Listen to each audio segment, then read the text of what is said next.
Top six. Who do you feel is finishing in the top six? No order, just top six for now. Top six. Arsenal, Man United, Chelsea,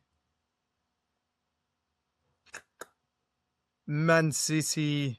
Arsenal, Man United, Chelsea, Man City, Liverpool. Again, they need to finish it off. Because Liverpool are one or two key injuries away from a team that's not challenging. Because obviously, Ekitike is still out for time from his Achilles. Yeah. So it's only technically Isaac has the own 9. Let's touch wood. I don't like no players getting injured regardless. But if Isaac got injured and if Szoboszlai got injured, that's it for them. They're unarguably Gravenberch and then Van Dijk. Because Van Dijk's been a one-man defense last couple of years. So it's peak. But they've got enough quality and enough senior guys like winners that they can sneak into top 6. So Liverpool and then one more team.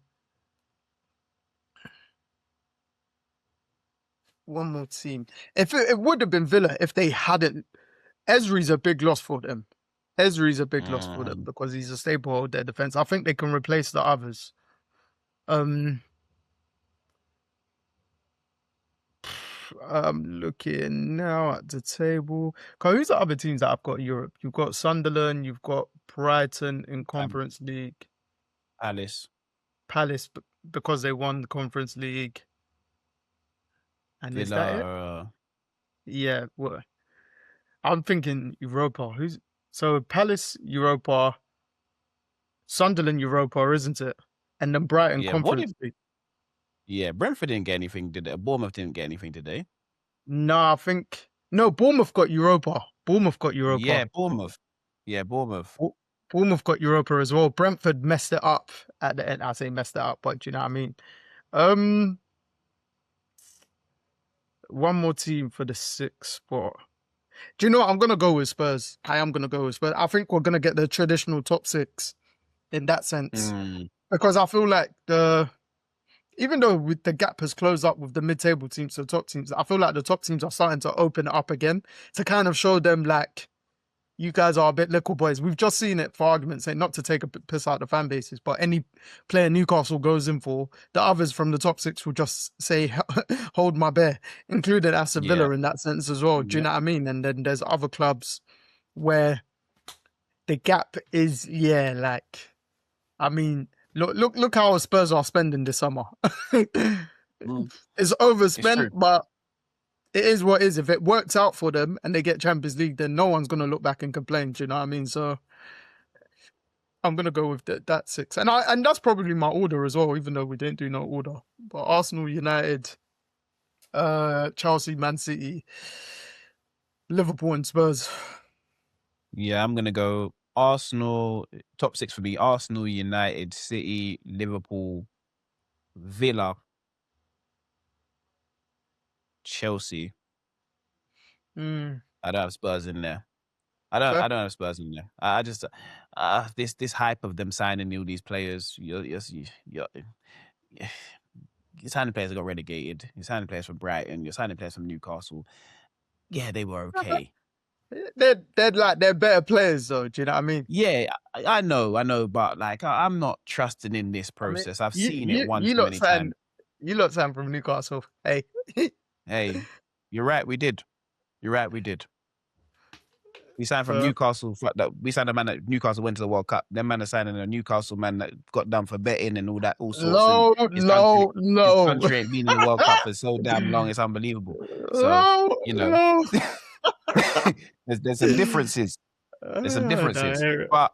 But Newcastle have become the feeder club of the Premier League. It seems like nowadays. So like they're developing everyone, and then the big clubs come and take them from there.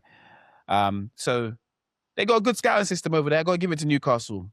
But other than that, they're going to be in problems. But yeah, I don't think it's out of Spurs and Chelsea to not be in there. I don't trust either of those two teams. I'll be honest. I need to see them.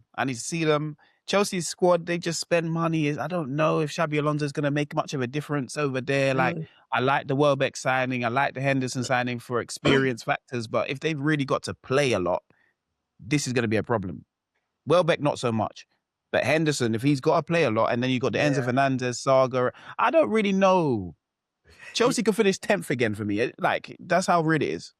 I think on the United episode, TG made a good point. Chelsea changed their strategy so much in season. Like, genuinely don't know. So, yeah. I think just because of the fact that Chelsea aren't playing in Europe, I think that, like, that will help. They've got enough quality players if they're fit that they should. Do you know what I mean? I think I saw something, and sometimes I'm not Enzo's biggest fan, but I saw like some stats about like their win rate with and without him, and it is something like, where is it?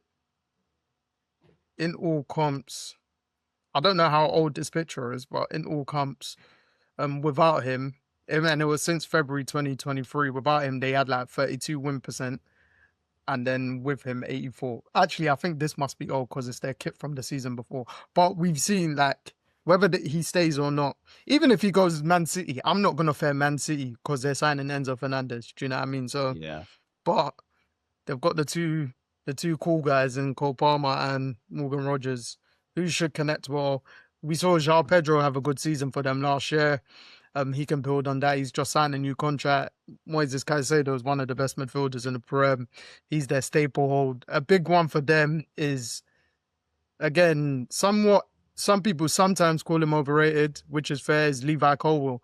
He's back and he should be available all season. And if he can stay fit, Reece James stay fit, obviously they got Lacroix from Palace. It's good signing. Doesn't move it for me as much, but he's a good signing. Again, still got the same goalkeeper. Hey, if I speak on Chelsea's goalkeepers, they might arrest me. So, like, this is the thing. They've still got the same keepers in goal, bro. Chelsea, I feel like they could finish 10th. They ain't got really. They lost. I know. You're not saying that. Yeah, I know, but like, they lost Cucurella. Like, we're hoping people can stay fit. We're really hoping people that get injured all the time can stay fit. It's like hoping in hell. It ain't happening. It ain't happening. That's what it's like. Like, if they were playing in Europe, then I wouldn't have them in my top 6. Right. Do you know what I mean? But it's just, whereas like Spurs, I think with Spurs' signings, it's not that, again, this is why I kind of put their window at like one of the best windows. If Spurs were in Europe, I'd still rate them the same way I'm rating them without Europe, if that makes sense. Right, whereas Chelsea, like, I feel like right now they've just got enough and just to focus on the Prem, and it's perfect for them. Whereas I think Spurs will be able to. Spurs, we've seen them in Europe and still do okay-ish in the Prem. Like, they're weird.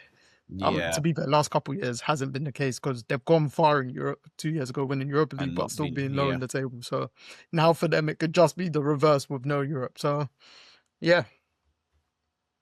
Yeah, interesting one. Who have you got to win it all? Unfortunately, like I've said, you guys are the favourites, so it's your title to lose. I feel like there is like, whereas Man City and Liverpool have had, of recent winners, have had like arguable rivals from the get-go. This year, you guys effectively stopping that, like Pep going. Now there's a bit of a gap. It's you guys, then everyone else kind of.